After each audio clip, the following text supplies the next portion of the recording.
80% ಹತ್ತಕ್ಕಾಗಲ್ಲ. ಎಲ್ಲರಿಗೂ ತೊಂದರೆ.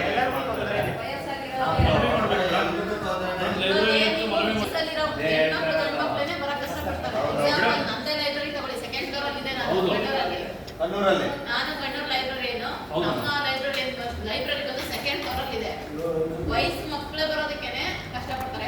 ಹೋಗಿ ಅಂತ ಯಾರು ಬರ್ತಾರೆ, ಫ್ಲೋರ್ ಹತ್ತಕ್ಕಾಗಲ್ಲ. ಆಮೇಲೆ ಮೇಡಮ್ ಇನ್ನೊಂದು ಎಲ್ಲಾದ್ರೂ ಫೋನ್ ನಂಬರು ನಿಮ್ದೆಲ್ಲ ಇವರೆಲ್ಲ ನಿಮ್ಮ ಹತ್ರ ಇರಬೇಕು. ಅಲ್ಲಿ ಏನಿದೆ ಅದನ್ನ ನಮ್ಮ ಲೈಬ್ರರೀಸ್ ನಾವು ನಮ್ಮ ಪಂಚಾಯತಿ PRW ಯಾರ್ಯಾರು ಇದ್ದೀರಾ ಅವ್ರನ್ನೆಲ್ಲ ನಾವು ತಗೋತೀವಿ. ತಗೊಂಡಾದ್ಮೇಲೆ ನೀವು ಅವ್ರನ್ನ ನಮ್ಮ ನಂಬರ್ಗಳನ್ನೆಲ್ಲರೂ ತಗೊಳ್ಳಿ. ಆ ಥರ ಇರೋಂಥ ಅದನ್ನ ನೀವು ಈ ಥರ ಇದೆ ಅಂತ ನಮಗೆ ಆಗಲಿ ಅಥವಾ ಅಲ್ಲಿ ನಿಮಗೆ ಗೊತ್ತಿರೋಂಥ ಮಕ್ಕಳೇ ಆಗಲಿ ಇನ್ನೊಬ್ರು ಯಾರೇ ಆಗಿರಲಿ ಅವ್ರಿಗೆ ಈ ಥರ ಲೈಬ್ರರಿ ಇದೆ ಅದನ್ನ ಯೂಸ್ ಮಾಡ್ಕೊಳ್ಳಿ ಅಂತ ನೀವು ಸ್ವಲ್ಪ ಹೇಳಿದ್ರೆ ಅವರು ಬಂದು ಯೂಸ್ ಮಾಡ್ಕೋತಾರೆ. ಯಾಕಂದ್ರೆ ಎಲ್ಲ ಥರ ಬುಕ್ಸು ಇದೆ ನಮ್ಮಲ್ಲಿ. ಆಲ್ಮೋಸ್ಟ್ ಎಲ್ಲರಲ್ಲೂ ಸ್ಟೋರಿ ಬುಕ್ಸ್ ಬ್ಲೈಂಡ್ ಮಕ್ಳಿಗೆ ಆಗೋಂಥದ್ದು ಇದೆ ಅನ್ಸುತ್ತೆ. ಮತ್ತೆ ಒಳ್ಳೆ ಕಾಂಪಿಟೇಟಿವ್ ಬುಕ್ಸ್ ಇದಾವೆ.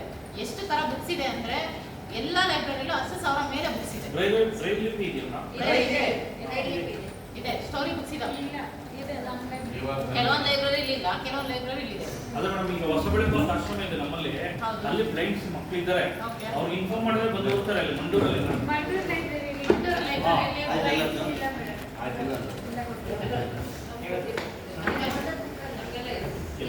ಮೊನ್ನೆ ಅದು ಬಿಟ್ಟು ಪ್ರತಾಪ್ ಅವರು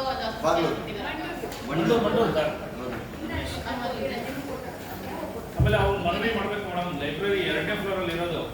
ಆಮೇಲೆ ಯಾರು ನಾನೇ ಹತ್ಬೇಕಾದ್ರೆ ಕಷ್ಟಪಡ್ಬೇಕು. ಪಂಚಾಯತಿಲಿ ದೊಡ್ಡಬಳ್ಳಳ್ಳಿ ಅವರೊಬ್ಬರು ಚೆನ್ನಾಗಿ ರೆಸ್ಪಾನ್ಸ್ ಮಾಡಿ ಕೇಳಿದ್ರು. ನಮ್ಮ ಲೈಬ್ರರಿ ಕಟ್ಟೋದಕ್ಕೆ ಹೊಸ ಜಾಗ ಇದೆ, ನಮ್ಮಲ್ಲಿ ಏನ್ ಮಾಡ್ಬೇಕು ಅಂತೆಲ್ಲ ನಾವು ಯೂಟ್ಯೂಬ್ ಲಿಂಕ್ಗೆಲ್ಲ ಸೆಂಡ್ ಮಾಡಿಸ್ಕೊಂಡಿದ್ದಾರೆ. ಹಾಗೇನೆ ಯಾವ ತರ ಏನ್ ಮಾಡ್ಬೇಕು ಅಂತ ಬೇರೆ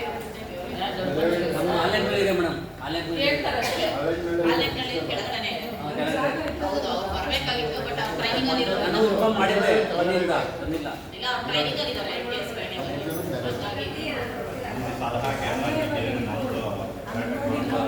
ಹಾಗಾಗಿ